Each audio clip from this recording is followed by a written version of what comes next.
제가 요즘에 TV를 잘 보지 못하는데 케이블 TV 참 많은 채널이 있지 않습니까? 거기 중에 디스커버리라고 하는 채널이 있습니다. 여기를 보면 뭐 다양한 프로그램이 있지만 그 중에 하나가 극한의 상황 속에서 생존하는 걸 보여주는 프로그램이 있습니다. 여기 나오는 사람은 베어 그릴스라고 하는 사람인데요. 굉장히 마르고 키가 크고 얼굴도 길쭉한 남자인데 정말로 어려운 상황에 이 남자를 떨어뜨립니다. 때로는 사막 한가운데, 때로는 북극의 빙하 가운데, 또 때로는 정글의 섬에 혼자 딱 떨어뜨려 놓고 거기서 목적지까지 살아나오는 그 내용을 찍는 프로그램입니다. 여기 보면은 정말 극한 상황들을 만나게 됩니다. 길이 없는 곳, 먹을 게 없는 곳, 뭐 때로는 정말 추워서 잠을 잘 수가 없는데 이 사람이 하는 거 보니까 어떤 지역에서는 이 북극 지역에서 잠을 자야 되는데 도저히 뭐 추워서 잠을 잘 수가 없으니까 마침 죽은 사슴을 발견했어요. 그러니까 사슴의 배를 갈라서 그 안으로 들어가더라고요. 제가 그걸 보면서 야 이건 정말 정신이 나갔구나. 이런 어떻게 이렇게 극한 상황에 이 사람을 떨어뜨려 놓고 그 가운데 살게 하는가. 제가 뭐 설교 시간에 다 말할 수 없을 정도로 별의별 방법으로 이 살아남아서 여기 사막을 빠져나오고 빙하를 빠져나오고 정글을 빠져나오는 그런 내용을 보여줍니다. 이런 정말 극한의 상황을 어떻게 살아남을까요? 이 베어 그릴스라고, 우리는 가서 못 삽니다. 그런데 이 베어 그릴스라고 하는 사람은 거기서 살아남을 수 있는 극한의 또 능력도 갖추었기 때문이죠. 여기 오늘 극한의 상황, 광야라고 하는 이 상황 속에서 이스라엘을 인도하고 있는 사람이 본문에 나오는 인물 모세입니다. 모세를 잠깐 생각해 볼까요? 당시 최대 강국이었던 애굽을 정말 곤란하게 만든 사람입니다. 수십만의 이스라엘 백성들을 이끌고 노예들을 이끌고 한 나라를 탈출한 겁니다. 이 탈출이 성공했을 뿐만 아니라 애굽 군대, 수많은 애굽 군대가 홍해에 수장되어서 애굽에 큰 위기를 준 장본인이 바로 이 모세입니다. 물이 없는 광야, 먹을 것도 없는 광야, 고기도 없는 광야, 여기에 40년 동안 이스라엘 백성들을 인도했을 뿐만 아니라 아말렉과 모압과 암몬과 수많은 족속들과 싸워서 승리를 거두고 가나안에서 도착하게 모든 것들을 만들어준 지도자가 바로 모세입니다.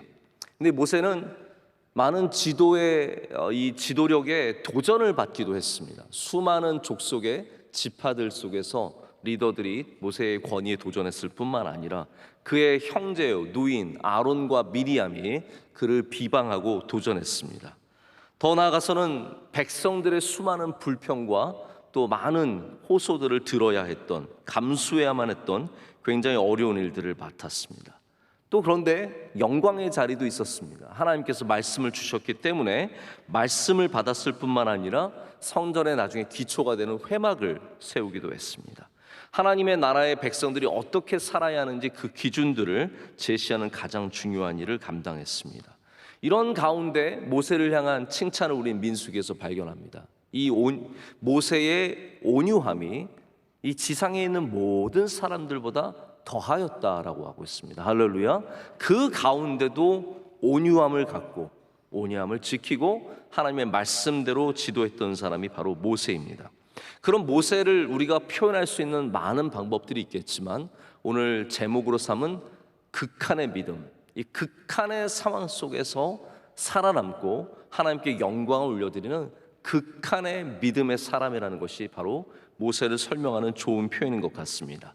근데 제가 오늘 제목을 쓸 때 따옴표를 썼습니다. 여러분 보셨으면 아시겠지만 제가 극한의 사람이라고 하고 따옴표를 썼는데 왜냐하면 제가 만든 제목이 아니라 제가 따왔기 때문이에요. 고든 맥도날드 목사님의 리더는 무엇으로 사는가라는 책이 있는데 그 안에 한 챕터의 제목이 극한의 믿음입니다. 맥도날드 목사님은 모세를 가리켜 극한의 믿음, extreme faith, 아주 극도로 어려운 상황 속에서 믿음을 지킨 극한의 믿음을 가진 사람이다라고 표현을 하고 있습니다. 여러분 하나님께서 종종 우리를 어려운 일과 환난과 고난에 노출시키는 때가 있습니다. 그런데 대부분 성경에서 아주 극한의 상황, 어려운 상황을 만나게 되고 아주 큰 곤란한 일이 일어나는 경우는 대부분 사람이 스스로 자초한 일들이 대부분입니다. 사람들이 그렇게 만들었다는 거죠. 오늘 본문의 배경이 되는 사건도 역시 하나님이 그들에게 주신 사건이 아니라, 그런 문제가 아니라 사람 스스로가 만들어낸 사건입니다. 제가 32장 말씀을 좀 먼저 설명을 드려야 여러분께서 오늘 본문을 더 확실하게 이해하실 수 있는데요. 32장을 보면 모세가 하나님과 독대하기 위해 시내산에 올라간 다음에 사건이 일어나는 것이 보여집니다. 하나님을 만나러 산에 올라갔는데 안 내려오는 거예요. 하나님과 너무 깊은 교제를 나누면서 시내산에 머물러 있고, 구름은 시내산을 가버려서 백성들이 도저히 무슨 일이 일어나는지 알 수가 없습니다. 그러자 백성들이 더디옴을 보고 이게 불안한 거죠. 그래서 하나님의 형상이다라고 하면서 금을 모아서 송아지 형상을 만들었습니다. 그리고 그 앞에서 그들은 예배하고 축제를 벌이고 쾌락적인 행사를 하고 노래했습니다. 하나님께서 여기에 굉장히 분노하셨죠.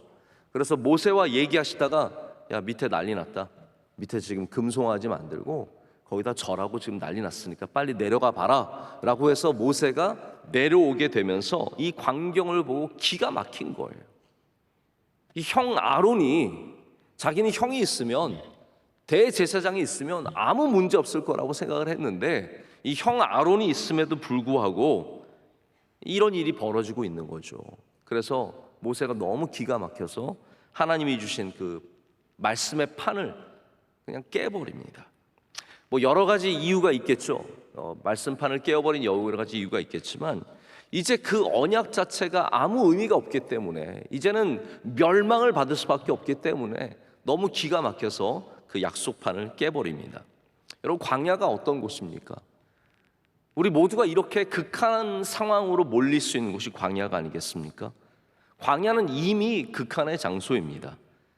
여러분, 극한의 장소, 극한의 환경은 또 우리에게 극한의 믿음을 요구하게 되어 있습니다. 할렐루야. 환경적으로 광야를 봐도 광야는 참 어려운 곳입니다. 생각해 보십시오. 발을 잘못 디디면 죽을 수 있는 곳, 여러분, 거기가 살만한 장소이겠습니까? 가다가 떨어져 죽을 수 있는 곳이에요. 길을 잃어버리면 죽습니다. 여러분, 어디를 이사 갔는데 길을 잃어버리면 죽는다, 여러분, 거기 갈 수 있겠습니까? 근데 지금 이스라엘 백성은 거기서 살고 있습니다. 원래 광야는 사는 곳이 아니라 지나가는 곳이에요. 광야는 살도록 디자인된 장소가 아닙니다. 사는 곳이 아니라 목적지를 향해 가다가 지나가는 곳이 광야입니다. 그래서 광야가 우리에게 힘든 이유가 뭐냐면, 이거 지나가야 하는 건데 왠지 지나가는 것 같지 않고 여기 사는 것 같아요. 여러분, 그런 광야가 있지 않습니까? 나 분명히 하나님 광야라고 고백을 하고 이제 좀 지나가기를 원하고 있는데 1년이 지났는데 안 지나가는 거예요. 여기 사는 것 같은 느낌이 드는 거죠. 왠지 생각해 보니까 여기 10년 살게 되고 20년 살게 되고 30년 살게 되면, 아, 여기 내가 여기서 어떻게 살고 있지라는 그런 마음에, 답답한 마음에 우리는 굉장히 어려움을 갖습니다. 여러분, 길이라는 것을, 우리 요즘에 9월 특별 새벽 집회 길에 대한 말씀을 많이 묵상하고 있는데, 길이라는 게 그렇습니다. 길이어야지 거기가 집이 되면 안 되는 거거든요. 근데 우리는 왠지 길이 집이 된 것 같은, 그럴 때 마음이 힘들고 어렵습니다. 이스라엘 백성이 40년 동안 길에 살았다라고 생각을 해보십시오. 그런 극한 상황에서 바로 극한의 믿음을 가졌던 모세가 있었기 때문에 이스라엘 백성은 가나안 땅에, 바로 그들의 목적지에 이르게 된 줄로 믿습니다. 그 40년 동안 참 많고 많은 사건들이 있지만, 여기 32장의 사건은 이스라엘의 여러 가지 성격을 보여주는 사건입니다. 먼저 우리는 우상 숭배의 모습을 볼 수 있죠. 그러나 그 이면을 보면 이스라엘이라고 하는 공동체가 어떠한 모습을 갖고 있는지 굉장히 중요한 모습 두 가지를 드러냅니다. 첫 번째는 인내심의 부족입니다.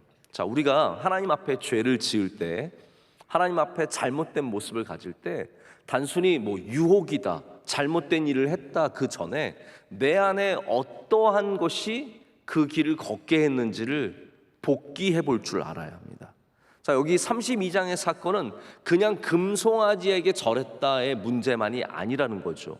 정말 중요한 것은 이스라엘이 인내심이 없다라는 겁니다. 모세라고 하는 하나님의 지도자가 보이지 않는 상황에서, 그의 부재 속에서 내려옴이 더딜 때 그들이 조급하였기 때문에 바로 이 우상을 만들었다라는 것, 그것이 바로 이스라엘을 보여주는 모습입니다. 두 번째는 자신들이 보기에 좋은 대로 행하는, 나중에 사사기에도 나오지만 보기에 소견에 좋은 대로 행하는 이스라엘의 모습이 이때부터 이미 있었다라는 거죠.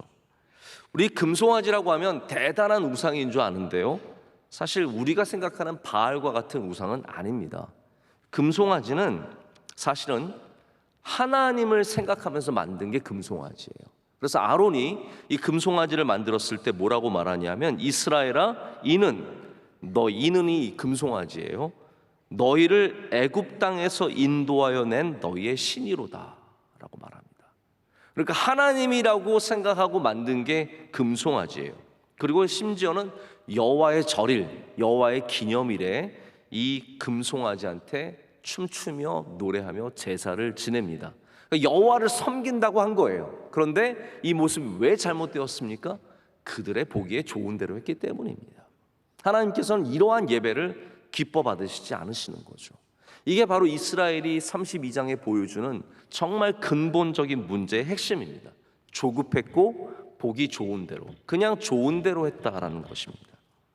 제가 극한의 상황에는 극한의 믿음이 필요하다라고 말씀을 드렸는데요, 바로 이러한 상황 속에서 이스라엘을 이끌고 가는 사람이 모세입니다. 사람입니다. 물론 하나님께서 다 이끌고 계시지만 그 가운데 세우신 사람이 바로 극한의 믿음을 갖고 있는 모세입니다. 그러면 여러분, 모세가 갖고 있는 극한의 믿음의 모습은 구체적으로 무엇이겠습니까? 여러 가지 말씀을 드릴 수 있겠지만 우리가 이 주일에 짧은 시간에 모세의 극한의 믿음을 오늘 본문 말씀에서 살펴보자면 한 가지입니다. 길을 걷는 태도입니다. 길을 걷는 태도. 길을 걷는 자세와 굉장히 깊은 관련이 있습니다. 거기에 대해서 좀 말씀을 드리고자 합니다. 모세가 먼저는 하나님과 대화하는 사람이었다라는 것이 굉장히 중요합니다. 극한의 상황을 만나게 되면 우리는 모든 것을 통제하실 수 있는 창조주 하나님과 만나야 합니다. 다시 한번 말씀드립니다. 우리가 인생의 극한의 상황 속에 있을 때 우리는 반드시 모든 상황을 다 통제하시는 하나님을 만나야 합니다. 그래서 오늘 본문이 있는 33장은 어떻게 시작되냐면요, 지금 시내산에 내려왔어요. 그리고 하나님이 주신 돌판을 깼습니다. 그 다음에 하나님께서 심판하시는 내용이 쭉 나오죠. 그 다음에 모세가 무엇을 했냐면 하나님과 다시 만납니다. 하나님께서 말씀을 1절부터 6절까지 하신 다음에 그 다음에 모세가 회막을 따로 떼어서, 진영 밖에 있는 회막을 떼어서, 그걸 회막이라고 합니다. 이게 모일회자죠. 하나님을 만나는 장소, 바로 그 예배하는 곳을 만들어서 거기로 들어가서 거기서 하나님과 대화하고 하나님께 기도하는 내용들이 나오는 모습이 바로 오늘 본문의 모습입니다. 근데 여기 중요한 얘기가 있어요. 모세가 하나님과 만나는 모습을 보면서 성경이 뭐라고 기록하고 있냐면 11절 말씀, 우리가 읽진 않았지만 11절 말씀은 이렇게 되어 있습니다. 사람이 자기의 친구와 이야기함 같이 여호와께서는 모세와 대면하여 말씀하시며. 아멘. 여러분, 이런 표현이 이전에도 이후에도 나오지 않습니다. 오직 모세만이 하나님이 친구처럼 대화하며 말씀하셨다라고 하고 있습니다. 그 어떤 누구도 모세처럼 하나님과 많은 이야기를 주고받은 그런 사람이 없습니다. 제가 주일 저녁에도 한번 미드라시 얘기를 하면서 모세가 하나님을 얼마나 여러 번 설득했는지, 그리고 그로 인해서 하나님께서 마음을 얼마나 바꾸셨는지에 대한 말씀을 드린 적이 있습니다. 모세처럼 하나님과 이야기한 사람이 없고 모세처럼 하나님의 뜻을 돌이키게 한 사람이 없습니다. 왜 그렇습니까? 광야의 40년이라고 하는 극한의 상황 속에서 모세는 하나님과 함께 얘기하지 않고는 그것을 지나갈 수 없다는 것을 깨달았기 때문입니다. 그래서 오늘 말씀 12절부터는 회막에서 이 모세가 하나님께 금송아지 사건에 대해서 간절히 호소하는 내용이 담겨 있고 그 가운데 하나님께서 응답하시는 말씀이 나와 있습니다. 여러분, 우리 분명히 알아야 되는 것은 극한의 믿음이 여러분 다른 걸 말하는 게 아닙니다. 어려울 때 하나님을 붙잡는 믿음. 하나님은 우리의 호소에 응답해 주십니다. 그래서 13절에 모세가 하나님께 간절히 구하는 바가 있는데 이렇게 얘기합니다. 이게 하나님께 말하는 방식이에요. 내가 참으로 주의 목전에 은총을 입었사오면 원하건대 주의 길을 내게 보이사 내게 주를 알리시고 나로 주의 목전에 은총을 입게 하시며 이 족속을 주의 백성으로 여기소서. 아멘. 여러분, 이 기도를 여러분의 삶에 꼭 기억하시고 붙잡으시기를 축복합니다. 주님, 내가 주님의 은총을 입은 사람이라면 오늘 저에게 주님의 길을 가르쳐 주시고 저를 은총을 저에게 내려주시고 이 백성을 주님의 백성으로 여겨 주시옵소서. 여러분, 이 기도가 얼마나 중요한 기도인지 모릅니다. 모세가 하나님의 은총을 입기 원하면서 구하는 제목이 무엇입니까? 주님의 길을 내게 보여주시옵소서입니다. 우리 9월 특별새벽 집회가 길에 대한 주제입니다. 그러면 주의 길을 내게 보이사라는 한 이 말이 무슨 말이겠습니까? 하나님의 길, 주님의 길을 내게 보여주십시오. 여러분, 이것이 무슨 의미를 갖고 있습니까?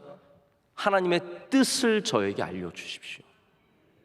하나님의 방법을 저에게 알려주십시오. 지금 이 혼돈의 상황 속에서 금송아지 만들어서 온 백성이 심판을 받고 우리 하나님 앞에 두렵고 떨리는 가운데 하나님, 주님의 길, 주님의 뜻, 하나님의 방법, 제가 이거 어떻게 해야겠습니까? 라고 묻는 것이 바로 이 모세가 하나님께 드리는 기도입니다. 우리에게 주님의 길을 보여달라고 기도할 때 여러분 어떠한 의미를 갖고 있습니까? 그냥 길을 열어주세요? 저에게 좋은 길을 열어주세요? 여러분, 그 전에 있는 가장 중요한 하나님 길을 보여주세요라는 의미는 하나님의 뜻을 알려주세요라는 의미입니다. 하나님의 방법이, 하나님의 의도가, 하나님의 인도하심이 무엇인지 우리에게 보여달라라고 말하는 것이죠. 우리 이 상황 속에서 주님의 뜻을 알기 원하고 그리고 그 뜻대로 저희가 걸어가기를 소망합니다.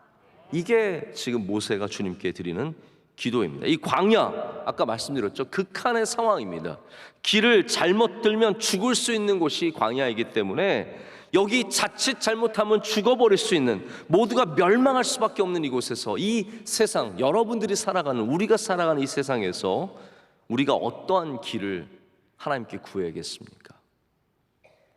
여러분, 주님의 길 걸어가야 합니다. 하나님의 길, 예수 그리스도의 길, 그것이 하나님의 뜻을 아는 것과 직결되어 있습니다. 여러분, 하나님의 뜻, 신약에 나오는 하나님의 뜻은 무엇일까요? 예수 그리스도입니다. 주님을 우리에게 길로 보내주신 거예요. 우리가 영원토록 걸어가야 할 그 길. 왜냐하면 주님이 왜 길이 되십니까? 왜냐하면 주님 안에 하나님의 뜻이 다 들어있기 때문이에요. 예수 그리스도는 하나님의 뜻입니다. 하나님이세요. 그렇기 때문에 우리가 걸어가야 할 길은 다른 길이 아니라 오직 예수 그리스도밖에 없는 것이죠. 그렇기 때문에 우리는 늘 길을 고민할 때마다 다른 길이 아니라 하나님의 뜻이 어디에 있는지, 예수 그리스도가 계신 그 길을 향해 걸어가야 할 줄로 믿습니다.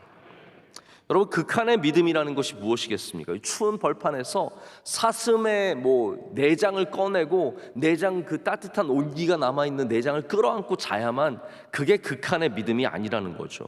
제가 베어 그릴스가 살아남는 모습 보니까 별의별 걸 다 먹어요. 살아남기 위해서 정말 우리가 끔찍하게 생각하는 거 이 사람 다 먹습니다. 이렇게 귀뚜라미를 가득 씹어 먹는 건 기본이에요. 굼벵이, 큰 굼벵이를 발견하고 여기 굼벵이가 있습니다. 꿈틀거리는 거 보십시오. 근데 이 굼벵이를 먹으면 140칼로리입니다. 그러면서 굼벵이 머리를 뚝 띄고 이걸 먹는데, 야, 저걸 어떻게 먹을까? 그 정도가 아니에요. 사자가 먹다 남긴 얼룩말, 그런 거 찾아가지고 여기 좋은 육회가 있습니다. 그래서 가서 얼룩말을 뜯어가지고 먹고, 수분이 없으니까 코끼리 똥, 그거 얼마나 큽니까, 여러분? 그거를 탁 해서 수분을 섭취해야죠. 그러면서 코끼리 똥에서 떨어지는 물을 마십니다. 제가 이걸 다 설명을 못해요. 이러면서 봅니다. 어떻게 저렇게 살 수 있을까? 그게 우리는 극한의 능력인 줄 알죠? 근데 여러분, 극한의 믿음이라는 게 코끼리 똥에서 수분을 뽑아내는 게 극한의 믿음이 아닙니다. 하나님께 기도하고 하나님의 길을 찾고 하나님의 뜻을 구하는 것이 극한의 믿음이라는 것이죠. 그래서 우리 그리스도인들에게 극한의 믿음은 나의 뜻, 나의 판단, 내가 좋아하는 것이 아니라 하나님의 뜻을 구하는 믿음, 이게 바로 진짜 극한의 믿음입니다. 광야같이 길이 없는 곳, 소망이 없는 곳, 어디로 가야 할지 모르는 곳에서 하나님의 길을 찾는 믿음, 이것이 극한의 믿음인 줄로 믿습니다. 근데 그러는 중에 우리는 정말 너무나 따뜻한 하나님의 말씀 한마디를 만나게 됩니다. 여러분, 하나님의 길을 걷겠다 하면 하나님은 위로해 주시고 하나님 우리를 인도해 주십니다. 하나님 뜻대로 살게요. 이 길이 없는 광야에서, 이 극한의 상황에서, 이 혼돈의 상황에서 내가 하나님의 길을 걷겠습니다, 나로 알게 하여 주시옵소서 할 때 하나님은 뭐라고 말씀하시냐면 그 길을 내가 친히 너희와 함께 걷겠다라고 말씀하십니다. 내가 너를 쉬게 하겠다라고 말씀하십니다. 그것이 바로 오늘 14절 말씀입니다. 오늘 14절 말씀 우리 다 같이 한 목소리로 읽을까요? 여호와께서 이르시되 내가 친히 가리라, 내가 너를 쉬게 하리라. 아멘. 얼마나 위로가 되는 말씀입니까? 모세가 이 두렵고 떨리고 정말 피하고 싶은 이 무거운 짐을 지고 갈 때 하나님께서 모세야, 걱정하지 마라, 내가 너와 함께 가겠다, 내가 너를 쉬게 하겠다. 너 얼마나 걱정도 많고 두려움도 많고 고민도 많겠니? 좀 쉬어라, 내가 대신 져줄게. 친구 아닙니까? 하나님께서 이 극한의 믿음을 갖고 있는 모세에게 친구처럼 다가오십니다.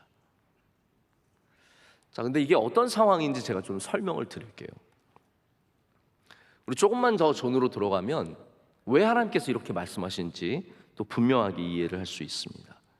모세가 회막에 들어가기 전에 하나님께서 심판의 말씀을 한마디 하시는 걸 들었어요. 그게 1절부터 6절까지 내용입니다.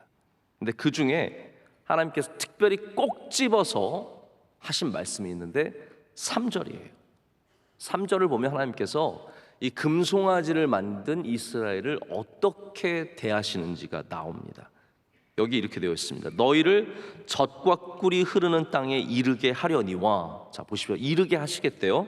젖과 꿀이 흐르는 가나안에 이르게 하시겠다고 합니다. 그런데 여기 중요한 말씀이 나와요. 나는 너희와 함께 올라가지 아니하리니 너희는 목이 곧은 백성인즉 내가 길에서 너희를 진멸할까 염려함이니라 하시니. 자, 이게 하나님께서 보십시오, 하나님께서 금송아지 사건 이후에 정하신 마음이에요. 이스라엘이 한 번만 이러겠습니까? 이스라엘 같은 나라가 이 조급한 나라, 여러분 조급증은 버릴 수가 없어요. 소견은 버릴 수가 없어요. 이스라엘의 노예 근성을 아직 그대로 다 갖고 있습니다. 하나님의 백성이 되려면 멀었어요. 그럼 하나님께서 생각하시기를, 야, 이대로 내가 함께 가면 이스라엘 백성은 다 죽는다는 거예요. 왜냐하면 또 죄짓고 또 심판받고 또 죄짓고 심판받다 보면 남을 사람이 없는 거예요. 하나님께서 그래서 말씀하시기를, 그러면 이제 내가 함께 가지는 않겠다라는 거예요. 너희는 가나안 땅으로 가라. 2절부터 우리가 읽진 않았지만 어떤 내용이 있냐면, 내가 사자를 먼저 보내서 모든 가나안 족속들을 다 쫓아내겠다. 너희는 걱정하지 말고 가라. 내가 너희를 가나안 땅에, 젖과 꿀이 흐르는 땅에 이르게 할 테니까 가라. 다만 나는 너희와 함께 가지 않겠다라고 말씀하시는 거예요. 여러분, 이게 나쁜 딜이 아닙니다. 자, 생각해 보십시오. 굉장히 비즈니스적으로 생각을 해보세요. 이 딜이 나쁜 딜이 아니에요. 달라진 게 없어요. 먼저 사자를 보내셔서 가나안, 아모리, 헷, 브리스, 히위, 여부스족을 다 쫓아내 주시겠다고 합니다. 그러니까 우리가 해야 될 거 별로 없는 거예요. 그리고 가나안에 분명히 이르게 하신다라고 약속을 하십니다. 없는 건 무엇밖에 없어요? 하나님이 함께 하시지 않는 거. 요거 빼놓고는 가나안 땅에 이르는데 전혀 문제가 없습니다. 만약에 모세가 이 딜을 받아들였다면 어쩌면 이스라엘 백성은 정말 빠르게, 지금 이 시내산을 간 게 몇 개월 안 되거든요. 1년 만에 가나안 땅에 이를 수도 있는 거예요. 자, 생각해 보십시오. 여러분이라면 이 딜을 택하시겠습니까? 물론 지금 다 성경을 아시고 말씀을 아시고 믿음 있으시니까 하나님 없으면 아무 데도 못 가요 그러시겠지만, 이걸 굉장히 냉정하게 한번 생각을 해보세요. 여행을 제가 가는데 어떤 사람이 말하기를, 내가 비행기표 다 줄게, 걱정하지 마, 내가 비행기표 다 주고 내가 너에게 렌트카도 다 해줘, 호텔도 내가 다 잡아놨어, 좋은 식당들 내가 다 잡아놨어, 너는 그냥 몸만 가면 돼. 그런데 나는 못 가, 나는 함께 못 가니까 갈래 안 갈래? 그럼 여러분 가시겠어요 안 가시겠어요? 유럽 여행 11박 12일 다 비행기표 주고, 근데 나는 못 가. 가야죠. 그거 왜 안 가요? 뭐 여러분이 얼마나 의리가 많고 얼마나 사랑이 많으신지 모르겠는데 이거 굉장히 좋은 딜입니다. 마다할 필요가 있겠습니까? 근데 모세를 보십시오. 모세가 뭐라고 얘기합니까? 그러세요? 하나님, 그래요 하나님, 지금까지 우리 잘 지냈어요. 지금까지 함께 해주셔서 감사합니다. 뭐 우리 헤어지는 건 아쉽지만 인연이 닿으면 언젠가 만나겠죠. 하나님, 그동안 잘 계시고 그동안 즐거웠고 그동안 감사했으니까 건강하게 잘 지내세요. 하나님, 이제 나중에 봐요. 그러고 그냥 갑니까? 아니에요. 모세가 15절 말씀을 보시면 어떻게 얘기하는지 볼 수 있습니다. 우리 15절 말씀 다 함께 읽겠습니다. 주께서 친히 가지 아니하시거든 우리를 이곳에서 올려보내지 마옵소서. 나와 주의 백성이 주의 목전에 은총 입은 줄을 무엇으로 알리까? 주께서 우리와 함께 행하심으로 나와 주의 백성을 천하 만민 중에 구별하심이 아니니까. 아멘. 여러분, 이게 믿음입니다. 뭐라고 얘기하는 겁니까? 하나님 안 가시면 우리도 안 갑니다. 우리는 가나안 땅에 가는 게 목적이 아닙니다. 우리의 목적은 하나님과 함께하는 것입니다. 하나님이 안 가시면 이게 아무리 좋은 길이든, 거기가 아무리 좋은 땅, 젖과 꿀이 흐르는 땅이든, 하나님, 우리는 안 갑니다. 우리의 복이 하나님 무엇입니까? 건강이 복입니까? 큰 집이 복입니까? 큰 기업이 복입니까? 아닙니다. 하나님, 우리의 복은 하나님께서 우리와 함께 하시는 것이 우리의 복입니다. 하나님께서 우리와 함께 걸어가시는 것, 우리 가운데 행하시는 것, 우리의 극한 상황이지만, 광야지만 하나님께서 우리와 함께 하시는 것이 우리의 복입니다. 이게 지금 모세가 얘기하는 거예요. 여러분, 믿음이라는 거 이런 거 아닙니까? 여러분, 극한의 믿음이라는 거, 우리가 극한이라는 표현을 써서 그렇지 진정한 믿음이 무엇입니까? 우리의 어려운 상황 속에서 하나님께 보여드릴 수 있는 여러분, 우리의 믿음이 무엇입니까? 하나님, 우리와 함께하여 주시옵소서. 하나님 함께 하시면 우리는 광야도 즐겁고 북극도 즐겁고 남극도 즐겁고 남미든 아프리카든 어디든 상관없습니다. 하나님 함께 하시면 그것이 충분합니다. 하나님, 우리를 떠나지 마시옵소서. 이게 극한의 믿음이라는 거예요. 이게 모세가 보여준 믿음의 모습입니다. 제가 이 말씀을 읽다 보니까 이방 여인이었던 룻이 나오미, 그의 시어머니에게 했던 말이 생각이 나더라고요. 어머니 함께 하시면 저는 가겠습니다. 어머님의 민족이 나의 민족이 되고, 어머님의 하나님이 저의 하나님이 되고, 어머님 저를 버리지 마십시오. 저와 함께 해주십시오. 끝까지 따라가는 거예요. 여러분, 룻의 이야기를 보면은 룻이라고 하는 이방 여인이, 하찮은 여인이 시어머니 나무에게 헤세드, 은혜를 보여주는 거예요. 이게 굉장히 역전된 은혜거든요. 저는 오늘 이 모세가 감히 말하자면 하나님 저 함께 하겠습니다. 어디를 가시든 저와 함께 하십시오. 저 하나님 아니면 아무 의미가 없습니다. 이 가나안 땅 도착하는 거 그거 중요한 거 아니에요. 하나님께서 함께 하시는 것이 저의 목적입니다. 이 말이 어떻게 보면 우리가 하나님께 보여드릴 수 있는 헤세드라는 거예요. 여러분, 사람이 감히 하나님께 은혜를 보여드릴 수 있겠습니까? 그럴 수 있습니다. 하나님과 함께 하겠다는 마음, 하나님 아니면 가지 않겠다는 마음, 어떤 좋은 길이든 어떠한 좋은 집이든 하나님이 함께 하시지 않으면 나는 거기 가지 않겠다라는 것이 우리가 하나님께 보여드릴 수 있는 유일한 은혜라는 거죠. 어쩌면 하나님께서 이미 여기에서 모세의 온유를 보셨을지 모르겠습니다. 모세가 그냥 미리암과 아론이 비난했을 때 참아서 온유하다고 칭찬받은 게 아닙니다. 모세는 온유한 사람이었기 때문에 이 광야를 지나갈 수 있었습니다.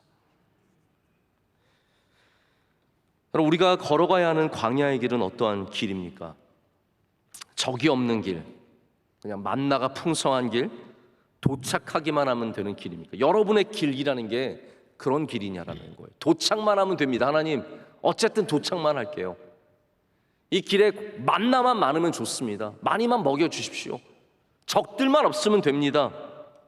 아닙니다. 우리가 꿈꿔야 하는 길은 하나님께서 함께 가시는 길, 하나님께서 동행하시는 길인 줄로 믿습니다. 하나님께서 함께 하시지 않으면 우리는 어떠한 길도 가지 않겠습니다.